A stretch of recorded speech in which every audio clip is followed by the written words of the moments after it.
Hey Canucks fans, hope you're well. We are a few hours removed from a dominant Canucks win over the St. Louis Blues 5-2. Yet all that people can talk about this morning is a scorcher of a column from the Globe and Mail written by Gary Mason, a long time, a widely respected veteran reporter. And Gary Mason had a sit down, had an interview with President of Hockey Operations Jim Rutherford of the Vancouver Canucks.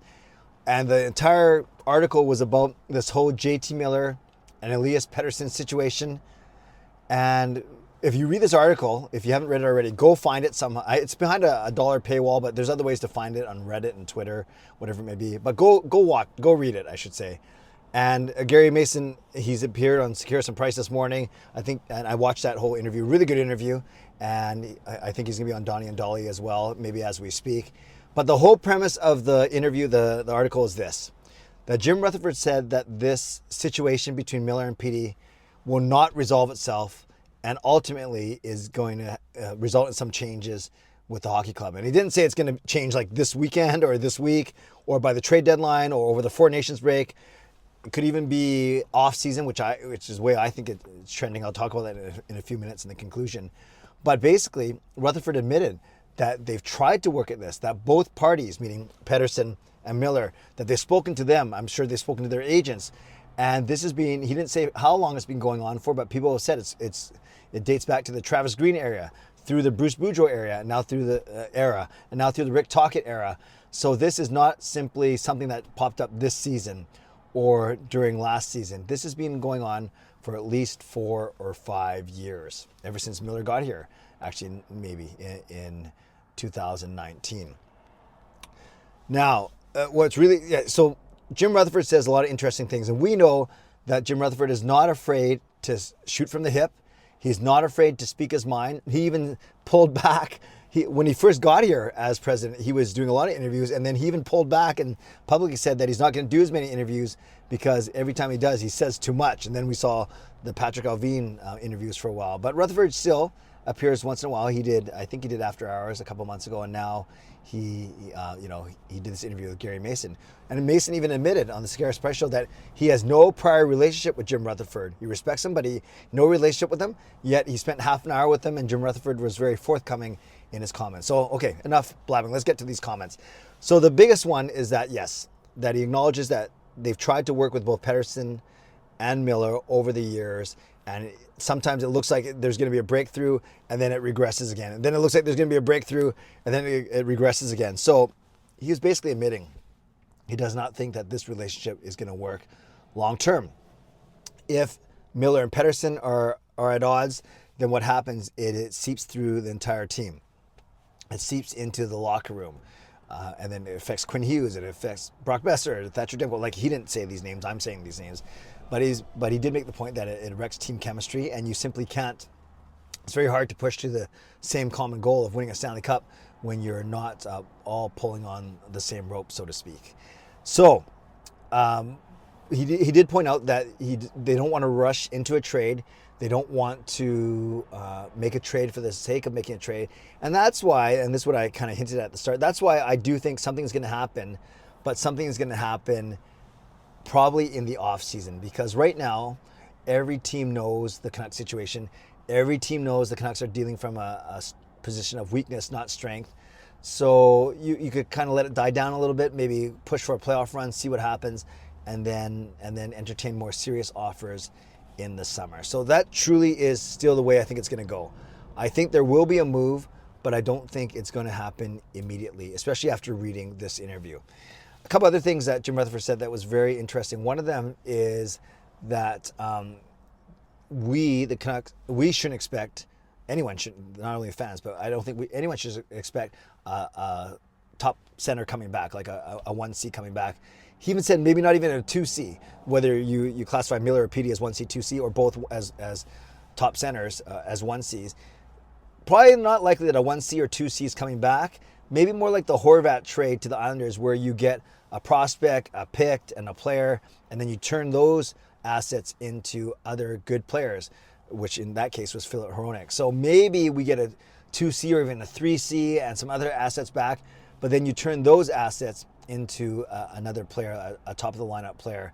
So it might be a trade or two down the line before you recoup what you think is fair value. So Jim Rutherford admitted that flat out, that is a possibility, that you're usually not going to get the equal, at least in your eyes, what is equal value back. So another reason, another kind of it lends more credence to that theory of dealing from a position of weakness right now. And then I guess the third thing that I wanted to bring up from the interview is the whole Quinn Hughes factor, right? Quinn Hughes, best player in this franchise, generational player, superstar player. Like, you can't, all these things. He's the best player we've ever had. You don't want to blow up this team because there's no way Quinn Hughes is going to want to stay here through an entire rebuild again. A rebuild, actually, the most recent one was when him and Petey were coming up as stars, drafted in 17 and 18. So, a retool, perhaps, but certainly not a rebuild. And Quinn Hughes is going to be up for a new contract in a couple of years, and he's going to make his $14-15 million. And I say pay him whatever he wants, back up the Brinks truck. But he's going to want to know that the Canucks aren't in a rebuilding stage. Retool at the very least, and then and hopefully that doesn't go as long as some retools can go even, let alone a rebuild. So the Quinn Hughes factor is very important, and in the interview with Harrison Price, Gary Mason even said that Quinn Hughes must know what's going on. I'm sure that the GM and the president go to Quinn Hughes for his opinion, because he's kind of got the pulse of the room, right? The locker room as the captain. He talks to players, so on and so forth. And I'm not off the record. As an aside, I'm really interested to see who Quinn Hughes sides with. I've heard that him and Petey are very close, much closer than him and Miller, and that he would side with Petey if push came to shove. But ultimately, it's not about taking sides. It's doing what's best for the team. So to recap, Gary Mason sits down with President of Hockey Operations, Jim Rutherford. Rutherford admits that the situation is untenable, meaning it can't go on forever, and that they're going to have to make a move, but maybe not until the off season. You might not get full value for the player you move right away. You have to kind of work through a series of trades to realize that full value. And there are many factors that you have to consider, including team chemistry, and including, of course, the future and the headspace of Quinn Hughes going forward. Now, last couple of things I'll say. It's kind of interesting that the Canucks have just strung 2 good wins together, right? Over St. Louis and then over Washington, and they're knocking on a playoff spot right behind Calgary, knocking on the door of a playoff spot, not knocking on the playoff spot specifically. And so you think everything feels good about the Canucks, at least the best that's felt about the Canucks in the past maybe 2 months. That's the last time they won back-to-back games. And then Jim Rutherford chooses violence this morning by sitting down with Gary Mason. So there's that. That was kind of interesting, the timing. The other thing I want to bring up is Gary Mason said that, in his opinion, he blames the players. He doesn't blame management. They've tried. He doesn't blame media, and I don't blame media. We can't blame the media for festering this or blowing it up, because this is a real issue, and all 32 teams in the NHL know about it. So I would never sit here and blame the media for this issue, but he blames the players, and he just can't believe that he says 2 players and their egos and their pride are making the detriment, their clash, a detriment to the entire team. So that's kind of an interesting take that I never really thought about, but I'm going to explore that more in my live stream tonight with all you guys at 11 p.m.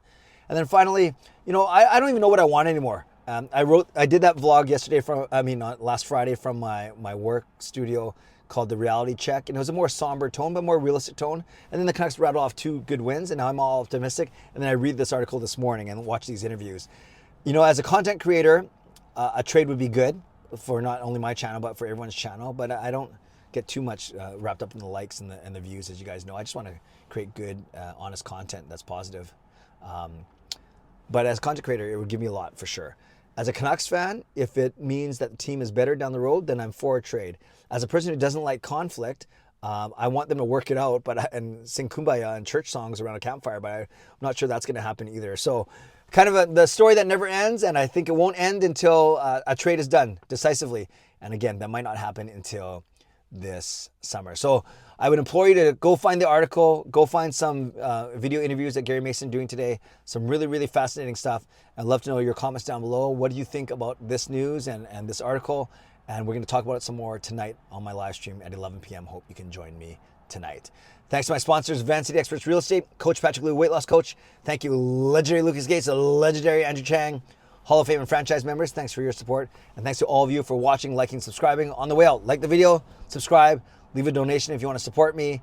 And most of all, leave a comment. Let me know your thoughts on this interview. Jim Rutherford with Gary Mason of the Globe and Mail. See you tonight at 11 p.m. Stay safe, stay healthy. Take care of yourselves and take care of each other. God bless, and go Canucks go.